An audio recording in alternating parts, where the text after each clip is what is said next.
Muy bien, vamos a dar una breve explicación de la fórmula para calcular resistencias en serie y en paralelo. Este material es importante para poder resolver las preguntas del subelemento G5 y G6 del material de General de elemento 3. Lo primero que tenemos que tener en claro es que expresamos la resistencia en ohmios. También hay otras unidades más altas en el sistema métrico que utilizamos comúnmente los radioaficionados, como lo son kiloohmios. Un kiloohmio igual a 1000 ohmios, y megomio, que es un megomio es 1.000.000 de ohmios cuando estamos bregando con resistencias grandes. Vamos a expresar siempre la resistencia con la letra griega omega, que la pueden ver aquí en la pizarra. Siempre vamos a expresar con ese símbolo de omega, la letra griega omega.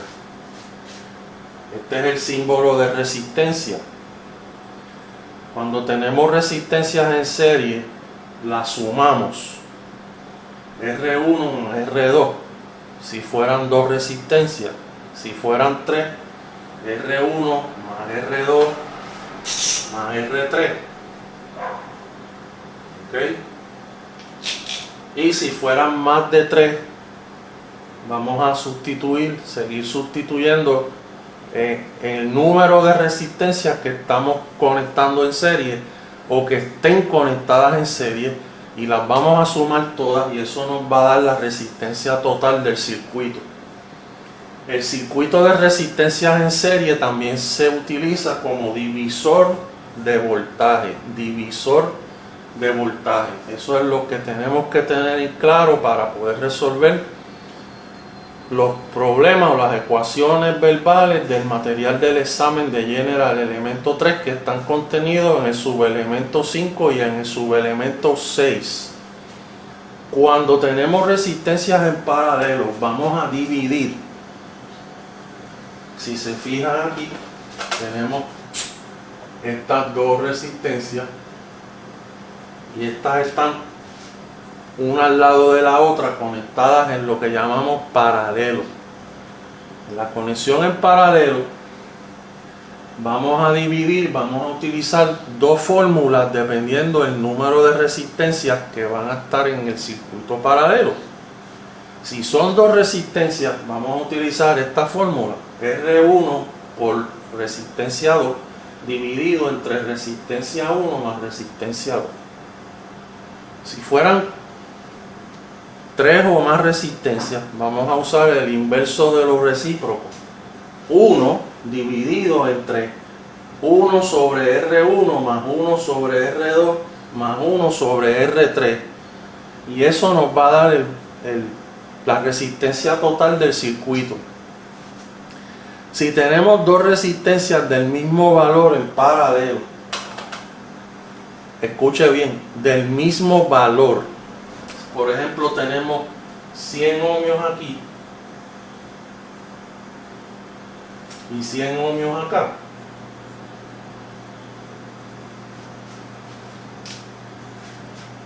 Podemos usar la fórmula, pero es más fácil tomar una de las resistencias, dividirlo entre 2,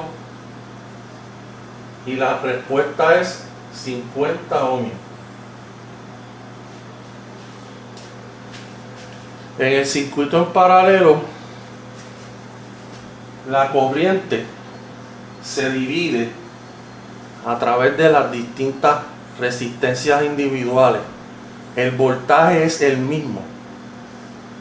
El voltaje es el mismo pasando a través de ellas. Lo que varía es la corriente que está pasando por cada una de las ramas, que en inglés se le conoce como branches. Y para calcular esas resistencias individualmente, si queremos hacerlo, podemos utilizar ley de ohmios, tan sencillo como eso. Voltaje igual a la corriente por la resistencia, y esa es la fórmula básica de ley de ohmios que aprendimos en el elemento 2 de material de technician. Si usted tiene dudas con la fórmula y lo que concepto de la ley de ohmios, vuelva al material de technician, porque obviamente tiene unas lagunas en el material de technician, no le explicaron, no entendió, y eso se va a impactar va a impactar el entendimiento de este material de general. Recuerde que siempre hemos dicho que el material de estudio radioaficionado es escalonado, tiene que tener la base fundamental principal del technician, que es la licencia de entrada. Tiene que tener esos conceptos y esas definiciones, todo ese material claro en tu mente para luego subir a la licencia de general. Si no haces eso, vas a estar perdido, vas a estar aprendiendo preguntas y contestaciones y nunca vas a entender el material. Esta división solamente la podemos hacer si las resistencias son iguales. Si las resistencias son de valores distintos, tenemos que recurrir a la fórmula R1 por R2 dividido entre R1 más R2, o 1 sobre 1 sobre R1 más 1 sobre R2 más 1 sobre R3, y el circuito de resistencias en paralelo se le llama un divisor de corriente. Divisor de corriente. A las resistencias en serie también lo conocemos como un circuito divisor de voltaje. Aquí es al revés. El voltaje va a variar a través de cada una de las resistencias. La corriente que va a estar pasando a través de ellas es la misma, porque están en serie. Por eso le llamamos a este circuito de resistencias en serie un divisor de voltaje, porque va a dividirnos el voltaje a través de cada uno de los branches o de las ramas de resistencia. ¿Okay? Va a haber un voltaje diferente a través de cada una de ellas, y también lo podemos calcular utilizando la fórmula de ley de ohms. Obviamente nos tienen que dar dos valores, nos tendrían que dar la resistencia y nos tendrían que dar la corriente para nosotros poder calcular el voltaje. Igual acá nos tendrían que dar voltaje y resistencia para poder calcular la corriente a través de cada uno de los branches o de las ramas. Y eso es todo lo que debemos de saber para poder entender el comportamiento de la resistencia en serie y en paralelo y poder contestar las preguntas del examen. Próximo material o próximo tutorial: condensadores en serie y en paralelo.